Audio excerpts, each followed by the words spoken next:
Welcome to Two Owls Talking Sports. This is episode 24, and it is pouring down rain outside, which means it's time for our spring sports preview edition. I am Mike Davidson, joined as always by my partner, Overlake's athletic director, John Wiley. John, let's start with the winter first. We are just back from the Yakima Sundome. We saw our boys' basketball season coming to an end, but it was a great year. And if you're gonna lose the last game of the season, as every team but a couple do, you want to do it in Yakima. You sure do. And the final stage of the state tournament was at the Yakima Sundome. It's called the Hardwood Classic. And our Owls went in there as the 11th seed after winning in the regional round against Elma in Issaquah the Saturday before. And all the pomp and circumstance of a state tournament, you know, the meals the night before with all the teams and the tours and the locker rooms and all the fun stuff. But they did fall to a very good Royal team, who I believe finished third overall. They did indeed. And but it was a great season, 18-8. And they capped it off by returning to Yakima last Saturday to be presented with the state academic championship, which goes to the team with the highest grade point average in your sport. In Overlake's case, that was a 3.86 GPA. We couldn't be more proud of them both on and off the court. And so they made it to the Dome. Only 12 teams in the state of the 55 or 60 who started the year make it that far. And I think most of those guys would conclude, hey, they were definitely one of the 12 best teams in the state. Maybe not one of the 8 best teams in the state after the way that tournament ended. But what an accomplishment for Coach Banks and that program. First time ever that they've been there back-to-back years. And now they become one of those perennial powers who you see in bracket after bracket. And once you reach that stage, you have the ability to stay there because you bring back guys and know what it takes to get there. And I feel like that's where that program is. Yeah, I mean, their rotation was pretty tight by the end of the season. They were playing like 6 or 7 guys, which is very normal in tournaments. And of those 6 or 7, 4 of them were sophomores. And Derek's a junior, right? And so we're gonna lose some seniors. Certainly your son Hank, who has been a great emotional leader and a great rebounder and jack of all trades for this team, but this is a young program, and there's no reason to think they can keep pushing it up there. And there's something to be said for ending the season, losing to a team who you conclude probably was better than us.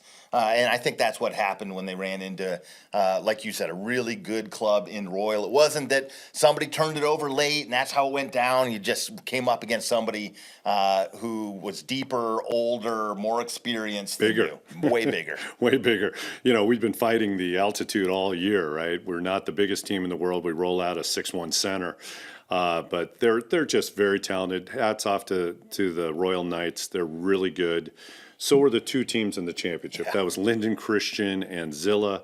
Those are they're like next level. It's certainly where we all want to be. And that was part of the reason they wanted to come back, collect a trophy at halftime of the state championship, just to see that level. It's pretty special. Yeah. So congratulations to the Owls on their academic state championship and on their back-to-back trips to the Final 12 in Yakima. But with that, we turn the page. Oh, we do. And we are in kind of a transition week or two here where things have come to an end on the winter front, but we're not playing games yet in the spring.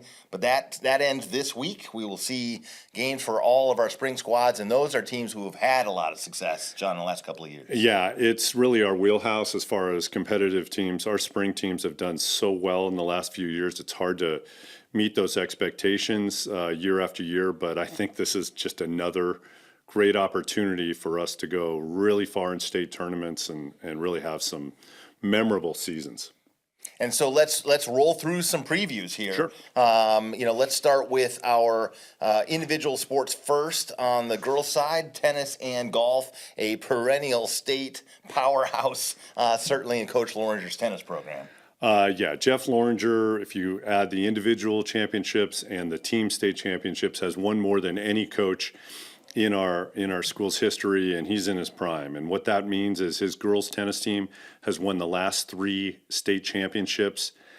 This year they return Serena, who's just a machine. She'll go on and play tennis at I believe at Pomona.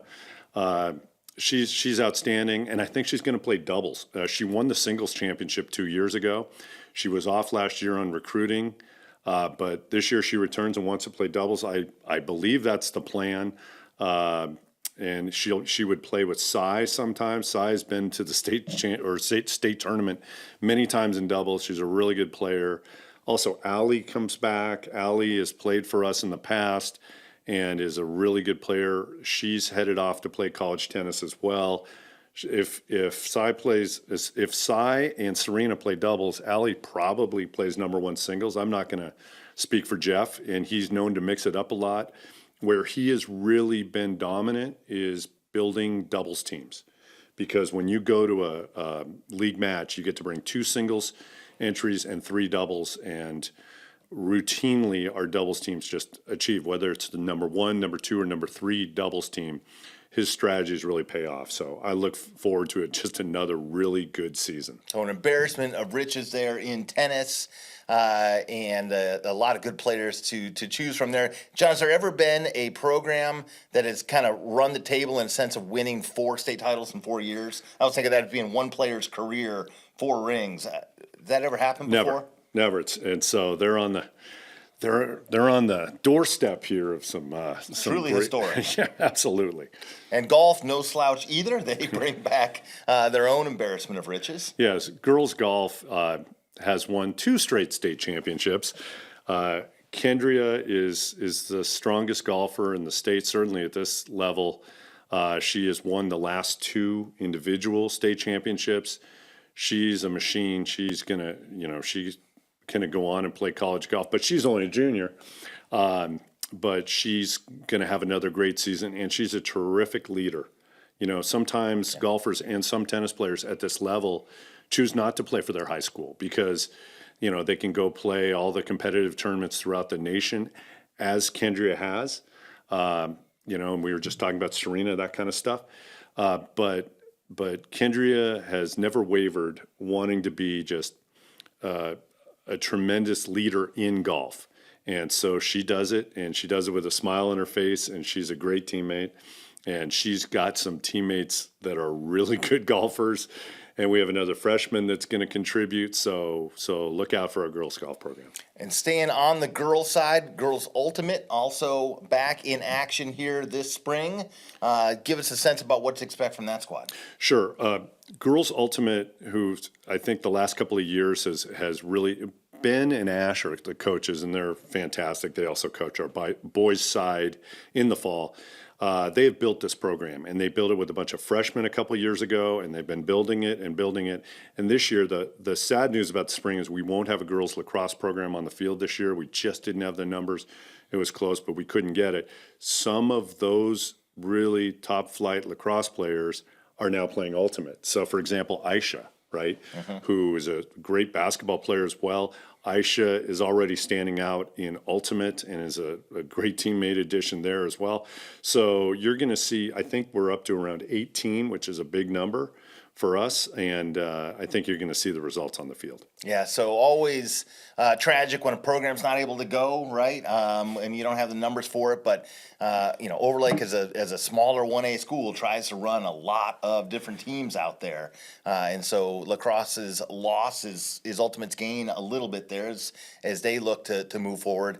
Now to the team sports on the boys' side, Right. It is a gauntlet in terms of team sports. No football for us in the fall, which moves our biggest team sports all into the spring: soccer, lacrosse, and baseball. What order do we take those in? Well, let's start with soccer. Soccer is probably, with girls golf, I believe, has won more state championships than any offering we have. And in fact, our last one was in 24.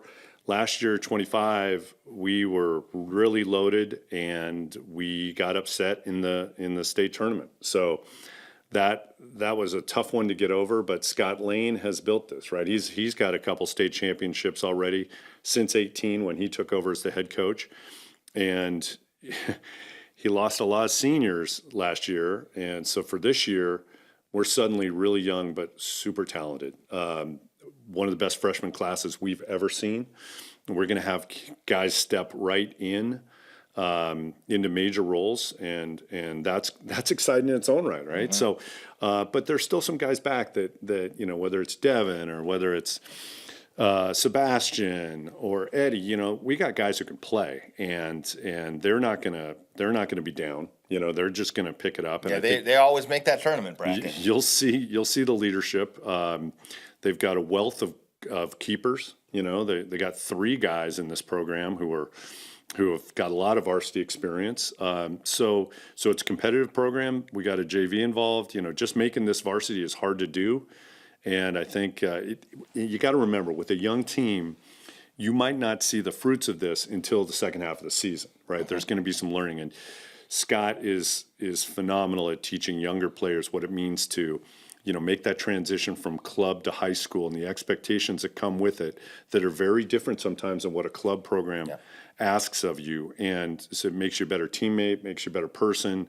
And I think you really learn that, and sometimes for the first time, because club soccer players are kind of like free agents every year, right? Well, this is not free agency. It's a 4-year relationship. It's a 4-year relationship starting freshman year, especially if they make the big club. So anyway, we're excited.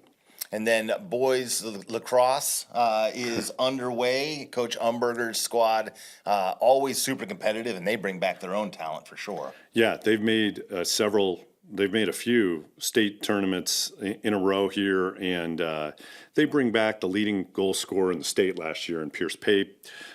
He's going to be a senior. He's Colorado College commit? Yeah, he's off to Colorado College. He's phenomenal. He's gotten stronger. He's gotten to really working on his leadership skills. Has been the #1 recruiter, getting some guys over from the basketball program to play again. He's done a really good job, and they got a goalie. So they got a freshman goalie they're really excited about, and I can tell you that is a program that's worth the hype. And then that leaves boys baseball. Well, why don't I turn the tables, Coach? As many of you know, Coach Davidson has been year number 25. 25, ladies and gentlemen. Indeed. What does, and for those of you that might not know this, the Growls program, remember Overlake and Bear Creek every year have combined since 2000 when we started it. Mike, you've had some great success the last few years. You've won a state championship in 24. You were in the Final Four last year. What does this team look like? Hey, this team brings back a lot of guys. We graduated 3 guys off of the lineup that was a state semifinalist team a year ago. One of the things I think Scott Lane would tell you, that I think that Jeff Loringer would tell you, this is a team that has won a state title and been to the Final Four the last 2 years, and all of a sudden that becomes the expectation. Right? Once you break through to that next level, you carry that expectation, which is a double-edged sword, right? It boxes you in on what a good season looks like, and it also means that you have a bunch of guys who know what it looks like at that level. We talk all the time about how your season will end over an inch, one way or the other, and our goal is to understand what those inches are, learn to control them, learn to take responsibility for them, so when they come, those are inches that are going our way and not the other guy's way.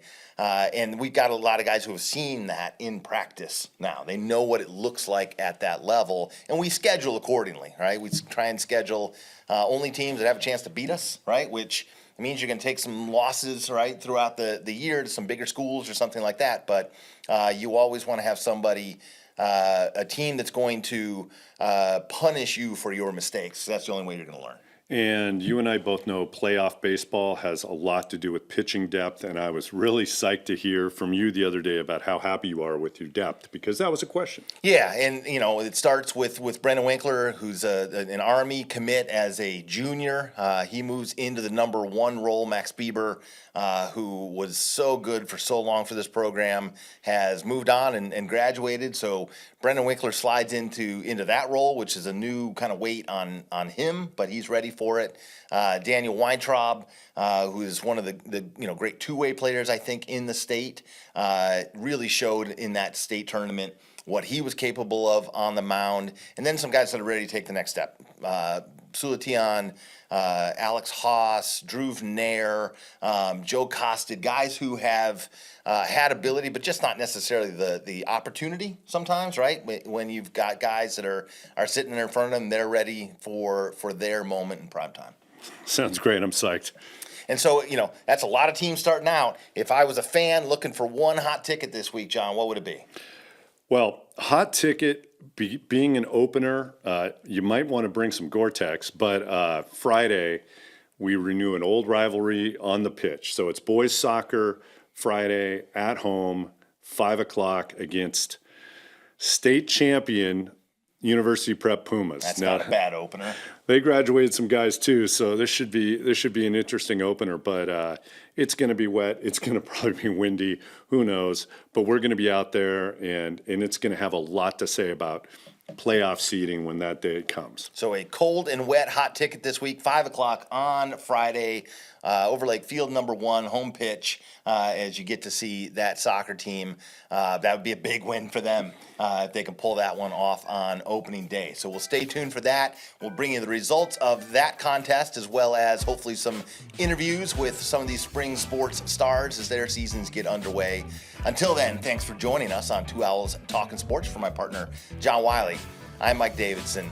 See you out there on Friday night.